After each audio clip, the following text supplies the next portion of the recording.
Ready to dive into the story of Marvel's greatest villain? No, not Thanos, not Loki. I'm talking about the one, the only, Doctor Doom. And just to get it out of the way, he's a Marvel character, not DC.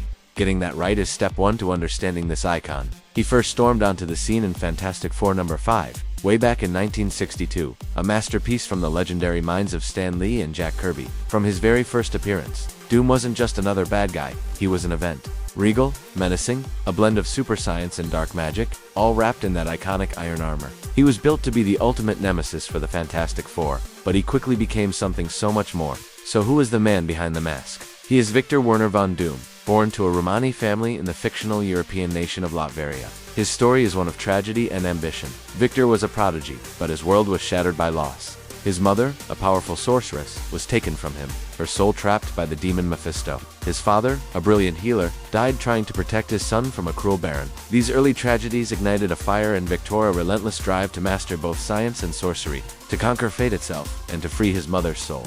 His genius earned him a scholarship to Empire State University in America. This is where he first crossed paths with his future arch-nemesis, Reed Richards. While Reed was cautious and collaborative, Victor was arrogant and isolated. Obsessed with contacting the Netherworld to reach his mother, he designed a machine against everyone's warnings. Reed tried to point out a flaw in his calculations, but Victor's pride wouldn't let him listen. He activated the device, and it exploded, scarring his face. Blaming Reed Richards for his failure and disfigurement, he was expelled and traveled the world, a broken man seeking knowledge and power. His journey led him to a remote monastery in Tibet, where he studied under ancient monks, mastering both technology and mysticism. It was there he forged his iconic suit of armor and, most importantly, the mask.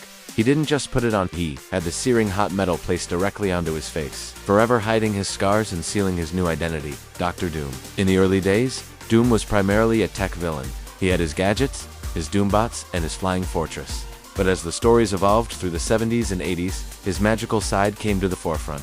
Writers delved deeper into his quest to save his mother's soul from Mephisto, establishing that he was not just a scientific genius, but also a formidable sorcerer. This duality, the seamless blend of advanced technology and ancient magic, became his defining feature. He wasn't just trying to build a better death ray, he was trying to rewrite the laws of reality itself, making him an unpredictable and incredibly dangerous foe. This unique combination is what allows him to challenge everyone from the scientific mind of Reed Richards to the Sorcerer Supreme, Doctor Strange. By the 90s and 2000s, Doom had truly graduated. He was no longer just the Fantastic Four's problem. His ambition grew beyond simply defeating his old rival. He set his sights on the entire world, and then the universe. He became a major threat to the Avengers, the X-Men, Spider-Man, and even cosmic beings. This era gave us incredible storylines where Doom wasn't just the antagonist, but the mastermind. He led villainous groups like the Cabal, a dark reflection of the Illuminati, proving he was a master strategist who could manipulate heroes and villains alike. He never saw himself as just another member of a team. He was always the leader, the one with the vision. His goal was always order, but it was his order, imposed on everyone else. This is when Doom truly became a universe-level threat, a constant looming presence across the entire Marvel landscape. In more recent years, we've seen even more complex sides of Doctor Doom. He's had moments of what you might call pragmatism. He's teamed up with his enemies, including Reed Richards and the Future Foundation, when a greater threat emerged.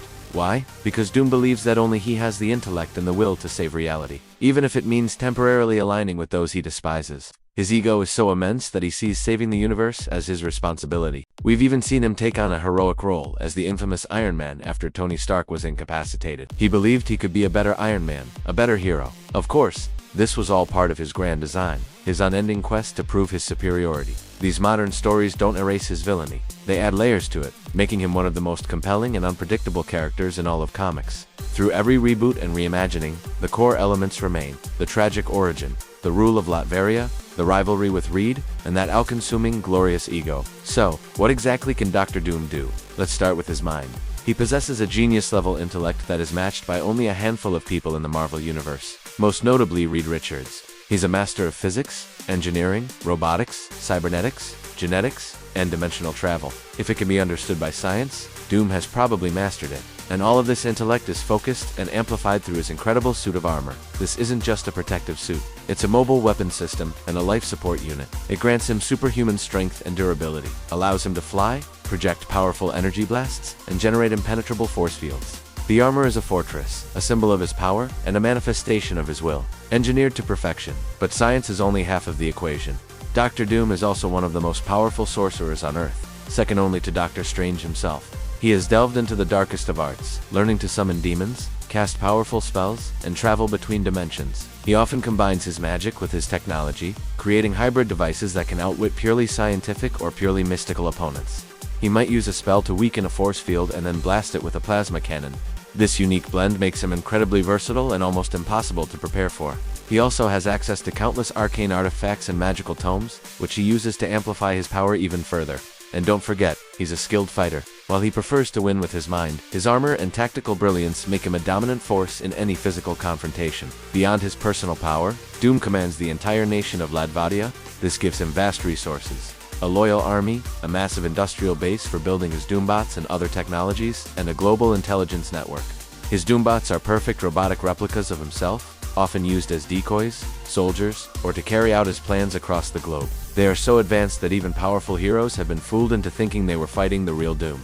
This allows him to be in multiple places at once, projecting his power and influence far beyond the borders of his own country. He commands an entire nation's resources, all dedicated to serving his will and advancing his ambitions. This combination of personal power, intellect, and national resources makes him a truly formidable force to be reckoned with.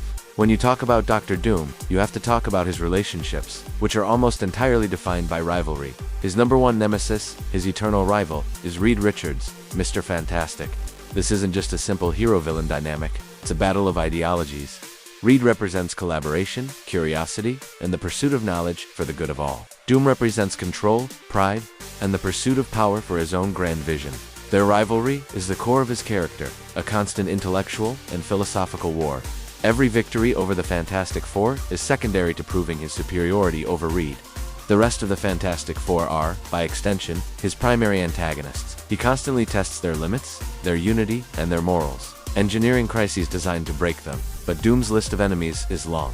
His ambitions are so vast that he inevitably comes into conflict with almost every major hero in the Marvel Universe. The Avengers have faced his schemes for world domination countless times.